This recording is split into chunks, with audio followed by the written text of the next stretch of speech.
ಇನ್ನು ಕೆನಡಾದಲ್ಲಿ ಮತ್ತೆ ಖಲಿಸ್ತಾನಿಗಳಿಂದ ಕಿರಿಕ್ ಶುರುವಾಗಿದೆ. ಖಲಿಸ್ತಾನ್ ಬೆಂಬಲಿಗರಿಂದ ಹಿಂದೂ ವಿರೋಧಿ ಹೇಳಿಕೆ. ಇನ್ನು ಪಾಕಿಸ್ತಾನದ ವಿಚಾರವಾಗಿ ನಾವು ನೋಡೋದಾದ್ರೆ ಪಾಕಿಸ್ತಾನಕ್ಕೆ ಚುನಾಬ್ ಝೇಲಂ ನದಿ ನೀರು ಬಂದ್. ಬಾಗ್ಲಿಹಾರ್ ಜಲಾಶಯದಿಂದ ಪಾಕ್ಗೆ ನೀರು ಸ್ಥಗಿತ. ಚುನಾಬ್ ನದಿಯ ಬಾಗ್ಲಿಹಾರ್ ಡ್ಯಾಮ್ ಗೇಟ್ ಅನ್ನು ಕ್ಲೋಸ್ ಮಾಡಲಾಗಿದೆ. ಜಮ್ಮುವಿನ ರಾಂಬನ್ನಲ್ಲಿರುವಂತಹ ಬಾಗ್ಲಿಹಾರ್ ಜಲಾಶಯ ಕಿಶನ್ ಗಂಗಾ ಡ್ಯಾಮ್ನಿಂದಲೂ ಕೂಡ ಝೇಲಂ ನೀರಿಗೂ ಕೂಡ ಈಗ ಅಲ್ಲಿ ಕ್ಲೋಸ್ ಮಾಡೋ ಮೂಲಕ ನೀರಿಗೆ ತಡೆ ಒಡ್ಡಲಾಗಿದೆ. ಪಾಕಿಸ್ತಾನದ ವಿರುದ್ಧ ಈಗ ಜಲಾಸ್ತರವನ್ನು ಪ್ರಯೋಗ ಮಾಡಿದಂತಹ ಭಾರತ, ಯಾಕಂದರೆ ಈ ಉಪನದಿಗಳೇನಿದೆ ಅದರ 80% ನೀರನ್ನು ಪಾಕಿಸ್ತಾನ ಬಳಸ್ಕೊಳುತ್ತೆ. ಇದ್ರ ಮೇಲೇ ಅವರು ಡಿಪೆಂಡ್ ಆಗಿರೋದು. ಸೊ ಹಾಗಾಗಿ ಅಲ್ಲೇ ಕರೆಕ್ಟಾಗಿ ಇವರಿಗೆ ಲಗಾಮ್ ಹಾಕಿದ್ರೆ ಎಲ್ಲಿ ಚಿವುಟಿದ್ರೆ ಎಲ್ಲಿ ನೋವಾಗುತ್ತೆ ಅನ್ನೋದು ಭಾರತಕ್ಕೂ ಭಾಳ ಚೆನ್ನಾಗಿ ಗೊತ್ತಿದೆ. ಹಾಗಾಗಿ ಪಾಕಿಸ್ತಾನಕ್ಕೆ ಈಗ ನದಿ ನೀರು ಸ್ಥಗಿತ ಮಾಡಲಾಗಿದೆ.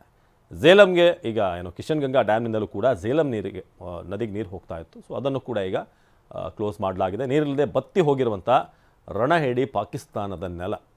ಸೊ ಚೆನಾಬ್ ನದಿಯ ಬಾಗ್ಲಿಹಾರ್ ಡ್ಯಾಮ್ ಗೇಟ್ ಕ್ಲೋಸ್ ಮಾಡಲಾಗಿದೆ. ಸೊ ಸಿಂಧೂ ನದಿಯ ಉಪನದಿಗಳಲ್ಲಿ ಭಾಳ ಮೇಜರ್ ಆದಂಥ ನೀರು ಹೋಗೋದು, 80% ನೀರು ಹೋಗೋದು ಪಾಕಿಸ್ತಾನದ ಈ ಭಾಗಕ್ಕೆ. ಇಂಡಸ್ ಟ್ರೀಟಿ ಏನಿತ್ತು ಅದರ ಪ್ರಕಾರ.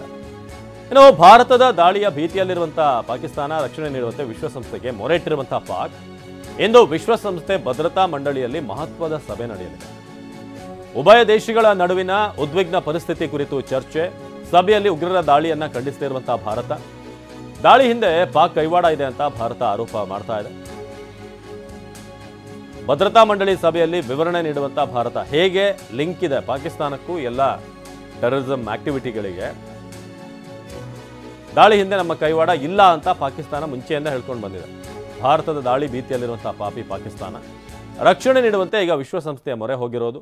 ಭಯೋತ್ಪಾದನೆ ವಿಚಾರವಾಗಿ ಆರಂಭದಿಂದಲೂ ಕೂಡ ನಮಗೂ ಅದಕ್ಕೂ ಸಂಬಂಧ ಇಲ್ಲ ಅಂತಲೇ ಹೇಳ್ಕೊಂಡು ಬಂದಿರುವಂಥ ಪಾಕಿಸ್ತಾನ ಅವ್ರನ್ನೇ ಮೊದಲಲ್ಲಿ ಇಟ್ಕೊಂಡು ಪೋಷಿಸ್ತಾ ಇದೆ.